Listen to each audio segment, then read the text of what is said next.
Donald, I understand you were actually a witness to what happened this morning. Well, I have a window that looks directly at the World Trade Center, and I saw this huge explosion. I was with a group of people, and I really couldn't even believe it.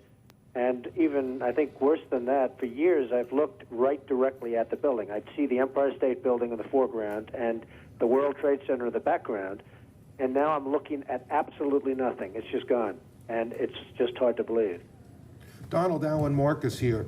Your building is, the Trump Tower, is one of the great tourist attractions in the world. It's well known universally. Are you taking any precautions there in light of what happened at the World Trade Center? Well, Alan, we've always had, as you know, very, very strong security, but there's very little you can do about planes crashing into a building. I mean, you look at Larry Silverstein, who's a terrific owner in New York and a very good friend of mine who I just called. I was very worried about him, because I assume maybe he was in the building. He took possession of the building 1 week ago.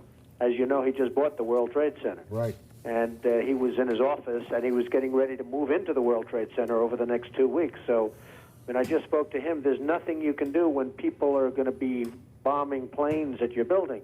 Now, I guess maybe the world is going to be changing, and maybe you're going to have F-16s flying all over the city, etc. But it's a pretty tough situation.